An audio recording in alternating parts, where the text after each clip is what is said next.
Welcome back to another episode of Rock Boys Football. Hugh Freeze, the Auburn Tigers, land two commitments from the transfer portal yesterday afternoon that I think largely flew under the radar, but are massive additions to this Auburn program heading into that 2024 year. You have former Minnesota and Texas defensive lineman Trill Carter, and also a hyper athletic tight end coming over from Maryland, and Rico Walker. Want to take a dive into Trill Carter, Rico Walker, and then talk about a few other targets for the Auburn Tigers that are still available in the transfer portal. Really excited to get into this one. Before we do, just want to say thank you to you guys and a shout out to the Auburn fans. This has been a program that, whether in the high school recruiting trail, whether in the transfer portal, it's been a blast evaluating all of these commitments and the amount of support the Auburn Tiger fans have shown. It truly does mean a lot. All the War Eagles in the comment section. Appreciate you guys more than you guys know. If you guys do enjoy the content, consider subscribing to the channel. And without further ado, let's get into this one. And I want to start with another element of the transfer portal that I don't think gets talked about enough, and that is roster defense, right? In this era of the transfer portal, it's awesome to land the commitments, but it's just as awesome to keep your good players within this program. And a guy like Keontae Scott coming back to Auburn is a massive addition to this Auburn defense. I mean, we all know what Keontae Scott brings to this Auburn Tigers defense, a guy that I think could have gone to the NFL had he chose. Getting him back means a ton for this Auburn defense. And now I want to dive in to Trill Carter, who's a guy that I have a ton of experience with as a Michigan fan, right? Watching a lot of Big Ten football. Trill Carter during the 2021 and 2022 years at Minnesota was one of the better interior defensive linemen that you saw in the Big Ten Conference, right? Played over 570 snaps for Minnesota in 2022 before hitting the transfer portal and going over to the Texas Longhorns. Now, Trill Carter 12 months ago was thought of as one of the top interior defensive linemen that was available in the transfer portal. He winds up at Texas, and you'll see a lot of people say, well, if he hadn't played for Texas that much, is he going to be that much of a contributor for Auburn? And I would say yes. One, because I know the football player Trill Carter is, and we'll get into what he does really well in just a second. But more importantly, you look at that Texas defensive line on the interior, they probably have three guys that are going top 200 in the NFL draft in the next couple of months, right? Tavondre Sweat, Alfred Collins, Byron Murphy. So Trill Carter was a rotational guy, played over 240 snaps for Texas in 2023, but is a guy that I think is much better than a lot of people are giving credit for, because he wasn't a starter on a Texas defensive line that was one of the better units that we saw across the country. Now, Trill Carter as a football player, one, this is a guy that, yeah, these commitments kind of fly under the radar because Trill Carter is not necessarily a stat sheet stuffer, right? He's not going to be a guy that has 10.5 sacks and 15.5 tackles for loss, but he's a guy that makes your defense better, and he allows people around him to kind of be productive. And you look at all the top defenses that you see across the country, Michigan, Georgia, those guys on the inside that are not necessarily getting their name called on the broadcast, but are taking on double teams, winning at a point of attack, keeping those linebackers clean. Those are kind of the unsung heroes of those elite defenses. And Trill Carter, I think, can be that kind of guy for the Auburn Tigers. And from a personnel standpoint, I mean, Auburn just needed these bodies in on that defensive line. It's a unit that it's important to have, one, big bodies, but more importantly, depth. And a guy like Trill Carter at 6'2", 300 pounds, kind of that fire hydrant build. And what that allows him to do is be a guy that can play with low pad level and play with good leverage and take on double teams. Again, Trill Carter is probably not going to be a guy for this Auburn defense that has 10.5 sacks and is a complete game wrecker, but he's going to allow those linebackers to play clean because he's taking on double teams. He's winning at the point of attack. He's a guy that can play the nose. He can play the three tech, can do a lot of different things for this Auburn defense. And again, going back to the biggest goal for Auburn in the transfer portal. And why do you use the transfer portal? You use the transfer portal to kind of fill in the cracks in your roster. And on that inside of that defensive line, that was one of the thin parts of this Auburn team heading into spring camp. Getting a guy like Trill Carter, massive addition for Auburn, and a guy that, again, I think is going to elevate this defense more than what you just see on the stat sheet because of how good he plays with leverage and how he can take on double teams and win at the point of attack.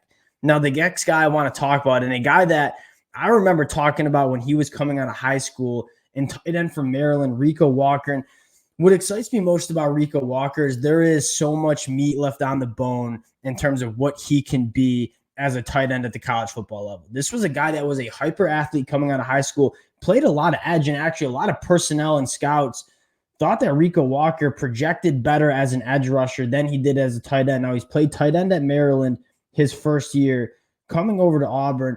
What's special about Rico Walker, and I'd be lying to you guys if I didn't see a little Rivaldo Fairweather in his game in terms of a big body that is a phenomenal athlete. He carries 250 pounds extremely well. And you saw that all the way back to his high school tape. This is a big body that's an elite mover. So you look at some of the things that you want in that tight end position. You want a matchup nightmare, right? A guy that linebackers are just too slow to deal with carrying up the seam, and guys that defensive backs and safeties can't really deal with because of the size. And with the speed that Rico Walker has, there's not many linebackers that can run with him. And there's not many safeties and defensive backs that can deal with this 6'4", 250-pound frame that Rico Walker brings. And why I say there's a lot of meat left on the bone in terms of a guy like Rico Walker is, one, that's an important conversation to have when you're evaluating guys out of the transfer portal, right? A lot of these guys are only going into their second or third year of college football. They're still developing. So you don't want to just evaluate what you saw during his first year of college football, but more importantly, the traits that he has, that's what excites me the most. And this was a guy that coming out of high school was primarily playing as an edge rusher. So he's still learning that tight end position in terms of creating separation, running routes, and kind of polishing up that part of his game. You combine polish with elite traits that Rico Walker has, that's when you might get a special tight end in the next couple of years. Now, is he going to play that much for Auburn in 2024? I think he has a shot. I think he's definitely physically capable of it, but you have a guy like Rivaldo Fairweather, who I think is going to be one of the better tight ends in the SEC and possibly the country next year. Rico Walker sitting behind Rivaldo Fairweather, kind of modeling his game after what Rivaldo does in 2025, that's where I think you're going to hear some big splashes from a guy like Rico Walker. Really excited about what he can bring. Again, basketball skill set. So he was a very good basketball player coming out of high school. So he has that body control and that coordination to go up and make plays on the football, play above the rim, so to speak. A guy like Rico Walker, I think Trill Carter is more of an instant impact guy. He's going to come in, probably start, but at least be a heavy rotational guy on that defensive line.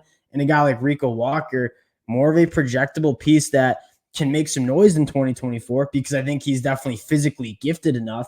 But in 2025, that's probably where he's making most of his impact for this Auburn team. Now, the last guy I want to talk about really quick is Liberty wide receiver CJ Daniels, who hit the transfer portal a couple days ago. And it's no secret Auburn has been in the market for transfer portal wide receivers. And a guy like CJ Daniels, who I think could have gone to the NFL had he wanted to, is a guy that would bring exactly what Auburn needs to that wide receiver position. Thought of as one of the top wide receivers available in the transfer portal, caught for over 1,000 yards at Liberty. The number that I'm circling, and the number that I think a lot of Auburn fans are looking for in 2024, 19.4 yards per catch.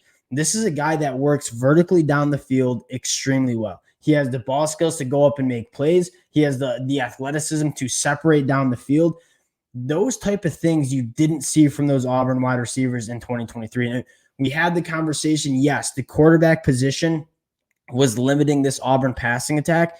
The wide receivers weren't doing him any favors, right? There wasn't many times where the wide receivers were making plays for quarterbacks, especially down the field. This was an Auburn team that was outside of the top 100 in yards per pass. They really couldn't find anything explosive in that passing attack. CJ Daniels, 19.4 yards per catch, an average depth target of 16 yards, will bring that deeper third presence to this Auburn offense. And you have guys like Perry Thompson and Cam Coleman coming in who are going to play for Auburn early. Those guys are going to be difference makers in 2024, but you don't want to just rely on two true freshman wide receivers to be your primary playmakers. You want to have veterans in that room as well. And a guy like CJ Daniels, I think would be a massive, massive addition to this Auburn wide receiving group. And it's just nice to see, again, we've talked about this a lot. It's nice to see Hugh Freeze in this Auburn program start getting this talent. And you just didn't see this type of thing under Brian Harsin. And with Hugh Freeze there,